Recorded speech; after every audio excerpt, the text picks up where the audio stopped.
Irmão Jonadab, vem comigo? Pode começar. Deixa Deus te usar.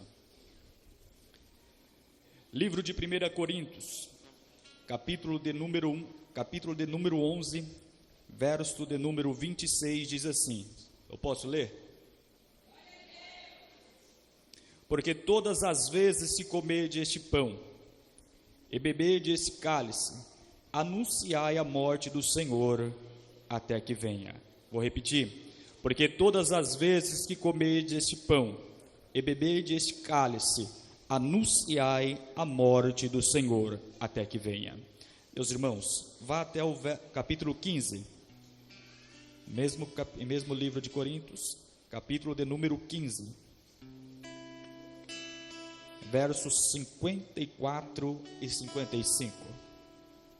Livro de 1 Coríntios, capítulo 15, verso 54 e 55.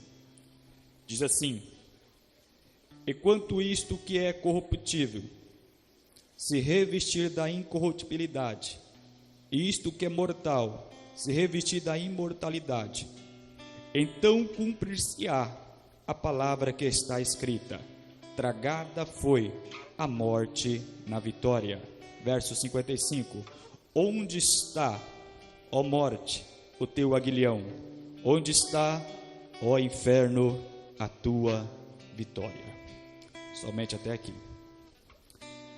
Meus irmãos e irmãs, senhoras e senhores, perceba que neste momento o Senhor Jesus está permitindo Paulo trazer relatos aonde vai nos favorecer a imaginar e colocar a nossa mente nesta noite a um evangelho muito pregado e conhecido por nós. E por esta base eu coloquei um tema, aonde o tema será nesta noite: em memória de Cristo. Ou por que isso? Porque quando nós olhamos para Paulo citando tais palavras, tragada foi a morte pela vitória, nós precisamos entender que desde o princípio, quando Deus criou o homem e a mulher, desde esse princípio, Satanás se levantou para matar o homem e matar a mulher. E o primeiro elemento que Satanás cria é a desobediência. Criando a desobediência, a mentira entra no coração do homem e da mulher. Entrando no coração do homem e da mulher, faz com que tal pessoa, tal homem, tal mulher perca a essência de adorador. Perdendo a essência de adorador, agora é uma presa onde o inimigo faz o que quer. Usa esta pessoa, leva para onde quer, e assim leva ela cada vez mais longe do Senhor Jesus Cristo. Mas o que eu acho interessante, que todas as vezes que o homem se afastava do Senhor nosso Deus, todavia o Senhor preparava homens e mulheres valentes e corajosos para trazer o homem mais perto de ti. Perceba que quando mais o Senhor está fazendo oportuna esta vinda do homem de volta para casa, mas o povo se afasta de Deus. É bem notório nós olharmos para a palavra no livro de Gênesis e compreender que quando mais o pecado aumentava, mais o povo decaía em suas próprias vontades, mais o povo se afastava daquilo que o Senhor programou. E o que é que o Senhor programou? Uma família estabilizada, uma família concretizada naquilo, nos princípios daquilo que o Senhor tinha feito. E quanto mais o pecado entrava, mais as famílias se perdiam. Ou seja, tudo que o Senhor criou, todo o propósito de Deus foi que eu e você tivesse uma família estruturada, uma família que guardasse os princípios da palavra, uma família que vivesse segundo as vontades de Deus, uma família que vivesse segundo os princípios que a palavra implanta em nosso coração. Mas Satanás, nas suas maldades, nos seus feitos, encheu o coração do homem e da mulher com desejos impróprios, com vontades impróprias, com um coração corrupto. Eu peço a atenção dos irmãos, prometo que não vou demorar nessa introdução, mas você precisa prestar atenção. São apenas 10 minutos de introdução, mas que caberá para uma vida toda para este ano de 2025. Perceba que enquanto Satanás está implantando dentro do coração da humanidade um desejo para pecar contra o Senhor está levantando homens e mulheres dizendo: não peque, não se afaste, não fique nesses caminhos de perdição, não fique nesse caminho aonde vai levar à morte. Todas as vezes que Deus levantava alguém, ia lá e o pecado também se se multiplicava. Entenda, porque todas as vezes que Deus levanta um homem, uma mulher que pregue contra o pecado vai aumentar. Mas eu louvo a Deus, porque ainda existe homens e mulheres que guardam os princípios da palavra de Deus. É interessante isso daqui, porque enquanto Adão está se preparando para conduzir a sua família aos princípios da palavra de Deus, nasce em meio à sua família o primeiro homicídio. Nascendo o primeiro homicídio, uma família foi destruturada. Essa família sendo destruturada, agora um vai para um lado e outro vai para o outro. Então veja que nasceu aí já uma geração diferenciada. Cada um perdeu o sentido daquilo que Deus tinha programado. Ou seja, é bom e consuável que os irmãos vivam em união. Veja que aqui já perde o princípio, a união. Porque entra o pecado, entra o quê? A desunião. Aonde opera o pecado? Agora Deus vai olhar para isso e vai dizer: vejo que a humanidade está crescendo, vejo que a humanidade está desenvolvendo, vejo que a humanidade está grande, mas também o pecado aumenta todos os dias. Farei o seguinte: destruirei todo este povo e farei um novo povo, segundo a minha vontade. Aí ele olha do alto os céus, do alto o sublime trono, olha para a terra e vê um homem por nome de Noé. Achando esse homem por nome de Noé, ele vai dizer: já achei um que tem um coração segundo as minhas vontades. Vou usar ele, vou preparar ele, vou fazer um projeto nascer no coração dele, para que ele construa uma arca para mim, e separe animais purificados, animais santos, e também ajude eu organizar mais uma família para a salvação. Perceba que quando Deus olha para ele e fala: Noé, entra na arca, tua esposa e teus filhos. O que é que Deus estava fazendo? O projeto que eu fiz com Adão, que morreu lá atrás, agora vai nascer em você. Só que quando esse projeto, irmão Lorival, está nascendo dentro do coração de Noé, a Bíblia vai mostrar que quando o dilúvio acaba, Noé vai plantar uma vinha. Plantando esta vinha, a Bíblia diz que lá vai ele, bebe desta vinha, e quando ele bebe, ele se embriaga com a vinha que ele mesmo plantou. E plantando esta vinha, se embriagando, agora o seu filho vai olhar para ele, por nome de Cã, vai olhar e dizer bem assim: mas como? Começa a rir de seu pai, porque o seu pai está despido, mostrando a sua nudez, envergonhou a sua nação. Aí o seu filho Cã começa a olhar para ele e rir em favor daquele erro que o seu pai cometeu. Mas o interessante é olhar que quando Noé cai em si, olha para Cã e fala assim: maldito serás tu, e serás servo pelo resto da sua vida. Agora olhe para cá, como é que Deus pode usar uma família onde o pai amaldiçoou um filho? Eu vou repetir isso daqui. Se o projeto do Senhor era separar Noé para ser uma família diferenciada, agora como Deus pode usar Noé, a família de Noé, sendo que o próprio pai amaldiçoou o seu filho? Isso é Bíblia, vai comendo Bíblia aí. Agora o que vai acontecer? Cã é amaldiçoado. Cã agora vai levar em suas costas o pecado de uma palavra traduzida, uma maldição de um pai. Agora ele leva em si uma servidão pelo resto da sua vida. Mas o que eu acho mais lindo é que no capítulo 12 do livro de Gênesis, agora vai surgir um homem, a qual Deus vai olhar para ele e vai dizer: esse daí tem qualidade, esse daí tem essência, porque está em meio a outros que adoram outros deuses, está em meio a outros que se prostituem, está em meio a outros que se corromperam, mas ele guarda a integridade dentro do seu coração. Quem é este, irmão Adriano? Um homem por nome de Abraão, que guardou os princípios da palavra do Senhor. Guardando o princípio da palavra do Senhor, agora Deus vai olhar para ele e vai dizer: Abraão, sai da tua tenda. Abraão, sai do meio de seus. Mas para quê, Deus? Porque de ti farei uma grande nação. Você não pegou. Sabe quando Deus nos escolheu? Sabe quando nós estávamos perdidos lá fora? Sabe quando você estava perdido na prostituição? Sabe quando você estava perdido nas drogas? Sabe quando você estava perdido, mentindo, roubando, traficando? Deus olhou e falou: separa ele para mim, porque achei integridade no coração dele, algo que ninguém viu, eu vi. Separa para mim, porque farei deles uma grande nação. Agora, olhe para cá. Agora que Deus separa Abraão, ele faz uma promessa.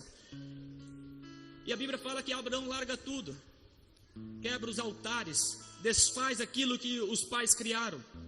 Ele aponta para uma direção chamada deserto, dizendo: eu não sei o que vai acontecer lá, mas aquele que me chamou, ele é fiel para cumprir todas as suas palavras, independente se a terra não for frutífera, ou seja, eu sei que aquele que me prometeu é fiel para cumprir o que ele falou. Pai de nações. Agora Abraão sai de sua casa, sai do meio da sua família, vai para aquele propósito que o Senhor colocará em seu coração. Saindo para o propósito que Deus colocará em seu coração, agora ele encontra um obstáculo.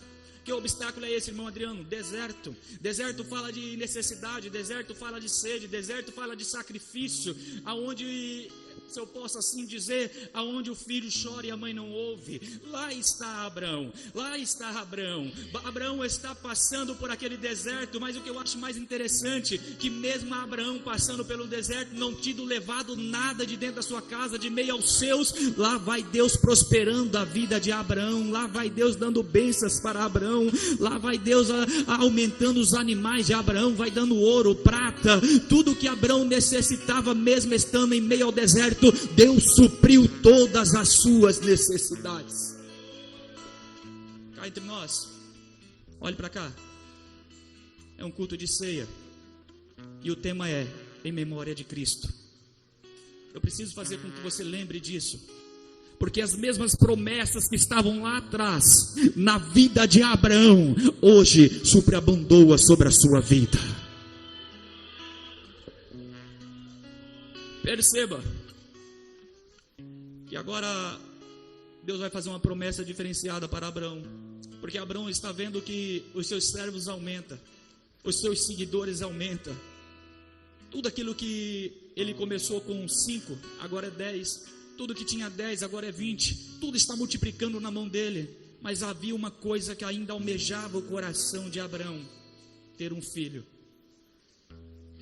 Mas a esposa de Abraão, por nome de Sara, era estéril, não poderia ela gerar um filho para Abraão, não poderia ela dar um filho a Abraão. A Bíblia agora vai dizer que o Senhor vai e lhe faz uma promessa, e fazendo a promessa a Abraão, Abraão creu na promessa. O interessante aqui, pega isso daqui, quando Deus lhe faz uma promessa, não precisa alguém dizer para você: está vendo, Deus prometeu para você. Não precisa, precisa só você falar: eu ouvi a voz dele, eu acredito na promessa que ele fez, e eu tomo posse da promessa que Deus fez para mim. Abraão agora, tomando posse da promessa, com um tempo determinado, filho de Abraão nasce por nome de Isaac. Nasce aquela criança linda, bonita, formosa, saudável. Ao decorrer do tempo, esta criança vai crescendo, o amor de Abraão por esta criança desenvolve. Imagina você, pai de família, quantos pais tem aqui? Faça assim com a mão para eu ver. Pai, agora mães, deixa eu ver. Agora imagine você, Deus deixa você gerar este filho em teu ventre. Deus deixa você, pai, poder ver os primeiros passos do seu filho, caminhando, correndo para lá e para cá. Aí ao devido tempo, ao decorrer de um tempo, Deus olha para você e fala: eu quero o teu filho.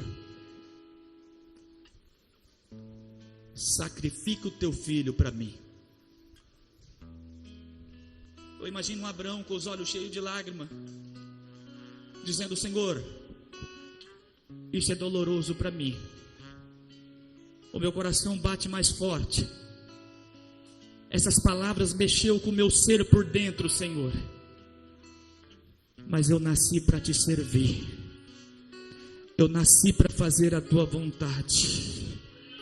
Eu nasci, Senhor, para que eu diminua e o Senhor cresça. É por essa razão que no livro de Efésios vai dizer que Ele é o Pai da fé. Porque quando Deus está pedindo, o Isaquinho pequenininho, ele está falando: eu não sei o que vai ser daqui para frente, mas eu sei que mesmo eu entregando o meu filho, o Senhor pode trazer ele de volta na hora que quiser. Viaje um pouco comigo nisso. Agora Abraão pega seu filho Isaque. Pegando o seu filho Isaque, ele vai para o monte onde era oferecido o holocausto. Imagina o Abraão juntando as madeiras, colocando sobre as costas do jumento e amarrando os fechos, e Isaquinho chegando nele perguntando: pai, para que isso? Aí ele olha para o seu filho e fala: para servirmos ao Senhor com as nossas ofertas, vamos sacrificar ao Senhor. Mas pai, o que é que vai sacrificar? Meu filho, o que vai ser feito lá, Deus proverá.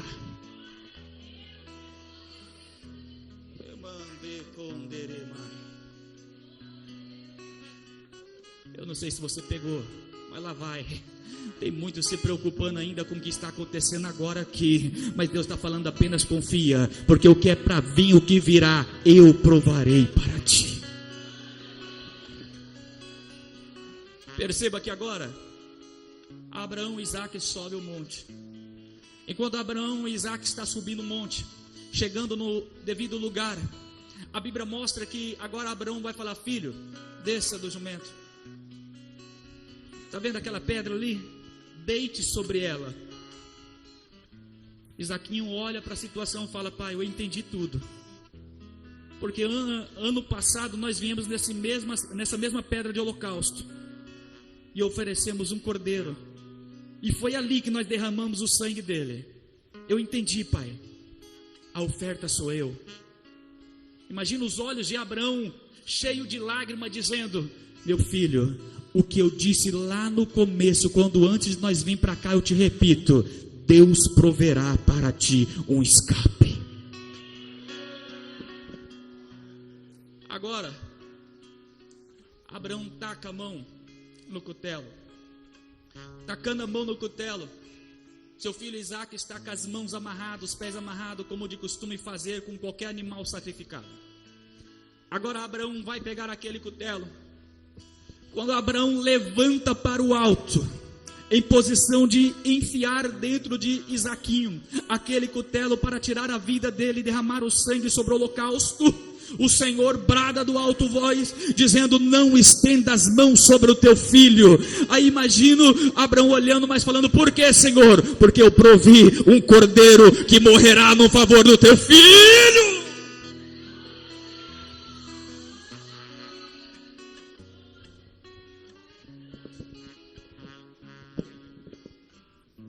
Era Deus dizendo assim: não estenda as mãos sobre a criança, porque eu já provi o cordeiro que pagará o preço em seu favor.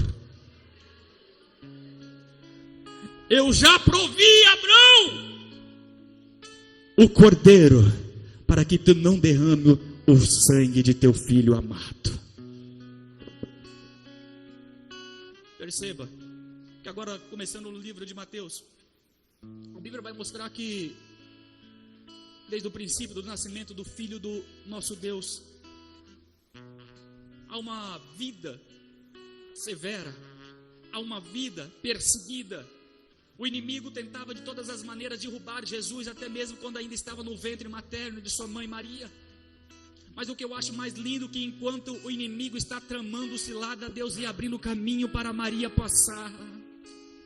Enquanto o inimigo está dizendo: lá na frente em Belém nós derrubamos eles, nós matamos eles, e Deus estava falando: não, não, não, nem que seja numa malgedora, mas ele vai nascer e vai trazer luz para muitos que estão em trevas.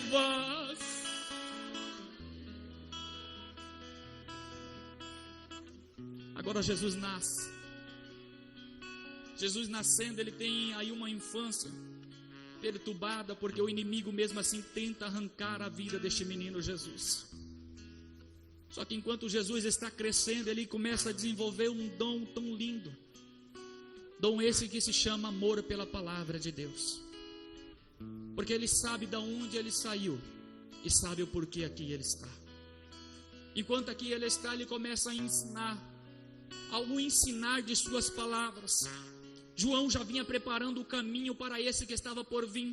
João mesmo disse: olha, eu vos batizo com água, mas aquele que vem após mim é mais poderoso do que eu. Não vos só batizará com água, mas também com fogo e com o Espírito Santo de Deus. E ele vai mais longe, ele vai dizer bem assim: aquele que está por vir, eu não sou digno de nem desatar a sandália dos vossos pés. E hoje nós encontramos muitas pessoas cheias, pessoas que estão andando muito cheias de si mesmo, só porque tem uma credencial, humilha o outro, pisa no outro.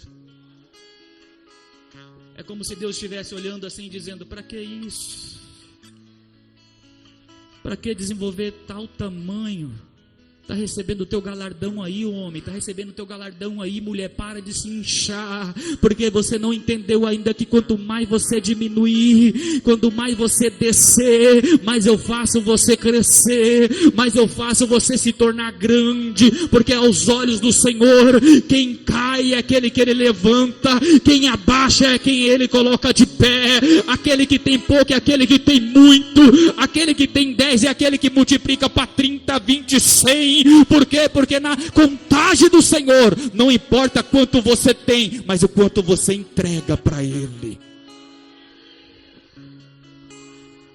E Jesus vem trazendo uma vida de renúncia, de entrega. E Ele vem nos conduzindo a ter esses mesmos sentidos, esses mesmos desejos. Uma vida de renúncia e de entrega. Agora, quando Paulo chega na carta de 1 Coríntios dizendo: porque todas as vezes que comerdes este pão e beberdes este cálice, anunciai a morte do Senhor até que venha. Mas por que Paulo está dizendo isso, sendo que Jesus já morreu? Preste atenção que tem uma vírgula. Quando ele fala morte, há uma vírgula na frente. Ou seja, para por aí, pensa. Você está anunciando a morte. Depois da vírgula, até que Ele venha. É Paulo falando bem assim: Ele morreu, mas tu não esqueceu que ao terceiro dia Ele ressuscitou, e Ele há de vir de volta para nos buscar. Quando Paulo cita isso, me faz lembrar das promessas que o Senhor Jesus fez, aonde Ele disse: ó, eu vou para o Pai, mas eu vou para preparar os vossos lugares. Eu vou lá para preparar os seus lugares. Conjectura comigo. Eu imagino Jesus olhando para um anjo dizendo bem assim: prepara as camas, coloque travesseiros, coloque o lençol bem passadinho, esticado na cama. E o anjo perguntando: mas por que, Senhor? Porque no Joaquim Curvo tem um corpo de obreiro lá, que eu vou trazer para dormir aqui na minha presença. Eu imagino o anjo dizendo: mas Senhor, o Senhor pediu para preparar muitas camas. O Senhor já reservou um corpo de obreiro. Para quem é aquelas outras camas? Não, deixa uma cama mais organizadinha. Prepara o travesseiro delas também. Por quê? Porque há umas crianças lá que adoram o meu nome.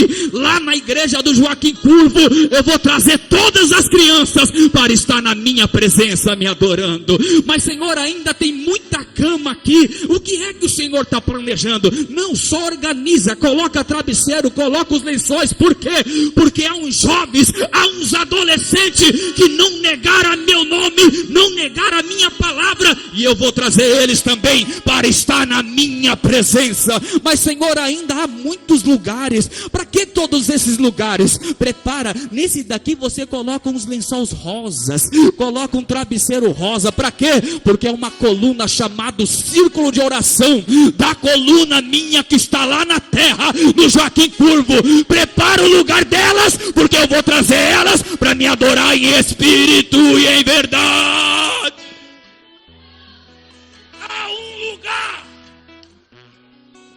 Há um lugar para nós. Será que você pode dizer para esse irmão que está do seu lado: há um lugar reservado para você no céu? Não, ele não entendeu. Dá uma chacoalhada nele com carinho aí. Fala para ele: há um lugar reservado para você no céu.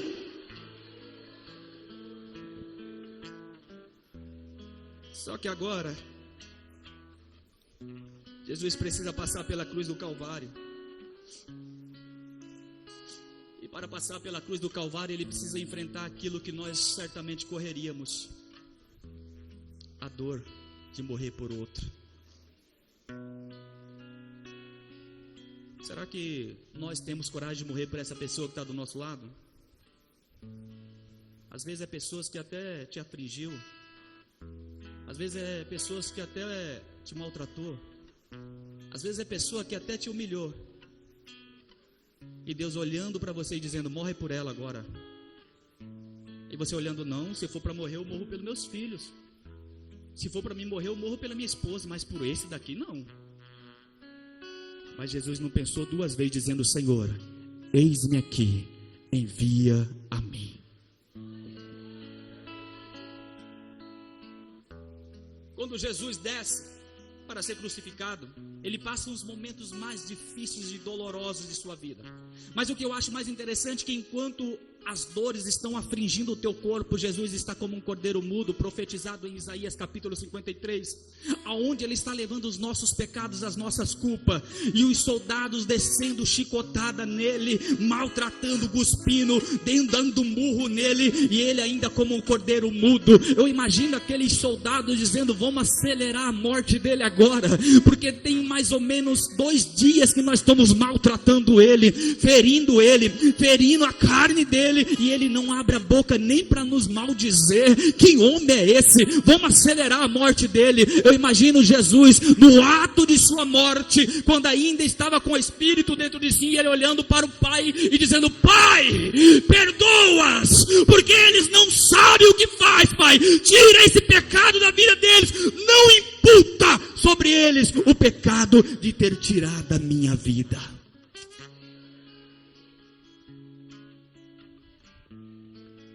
O pecado de ter tirado a vida de Jesus. Agora Jesus vai olhar com os braços abertos. Eu imagino os últimos piscar dos olhos de Jesus, com o corpo dilacerado, o sangue escorrendo sobre a cruz. E um dos que ali estava dizia: salvou muitos, e a ti mesmo não pode se salvar. Curou muitos, mas a ti mesmo não pode se curar. Se tu é mesmo quem diz ser, salta dessa cruz, salve a ti e a nós também, se tu é quem diz ser. Aí Jesus vai olhar, vai dizer: Pai, em tuas mãos entrego o meu espírito. Tetelestai.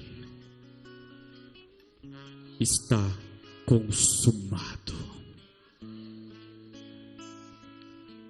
Aquilo que Adão perdeu, aquilo que Noé implantou na sua família, aquilo que Abraão, por sua vez, quase não conseguiu terminar, mas implantou a fé daquele tempo até o dia de hoje em nosso coração. Agora na cruz do Calvário, o Senhor Jesus está dizendo: está consumado. Porque a partir de agora, a graça vai sobreabundar sobre eles. Não precisa mais de lei, porque a graça, o sangue, lava, purifica e faz eles vir para os céus, estar na minha presença.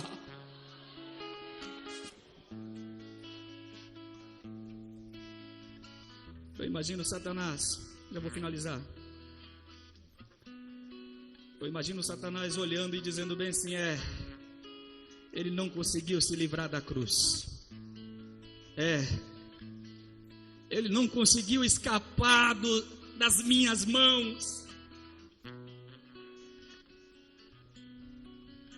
A Bíblia diz que o solo da terra estremeceu, o véu se rasgou.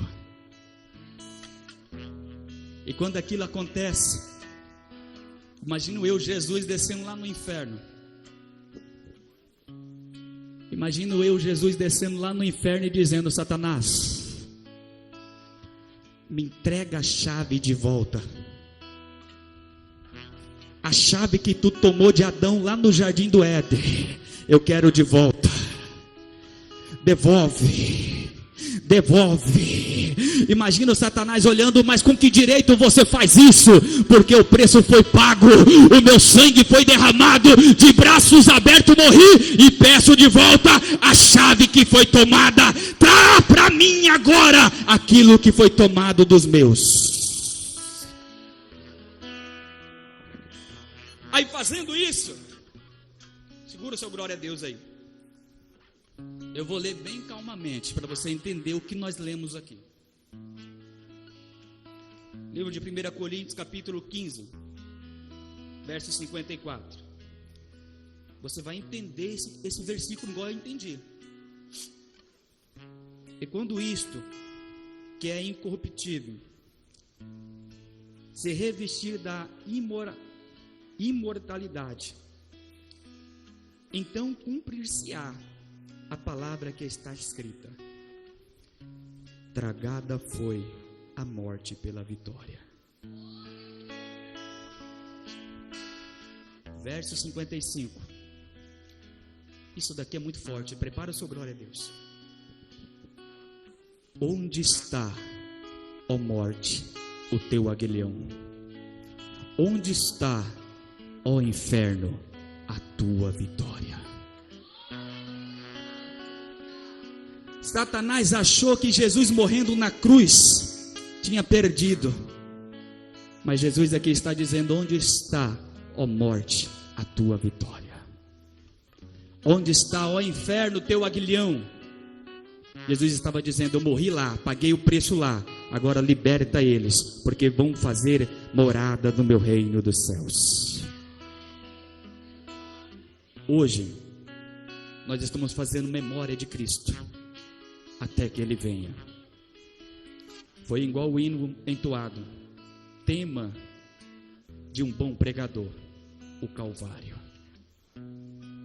Nós pregamos aqui nesta noite o Calvário, para que você entenda, o preço foi pago, a remissão do pecado foi feita, a liberdade foi nos dada. Hoje nós temos liberdade para cear do corpo e do sangue do Senhor Jesus Cristo. Então que você ceie com alegria, ceia louvando ao Senhor, porque o preço já foi pago e nós somos livres para a glória do Senhor Jesus. Glória a Deus.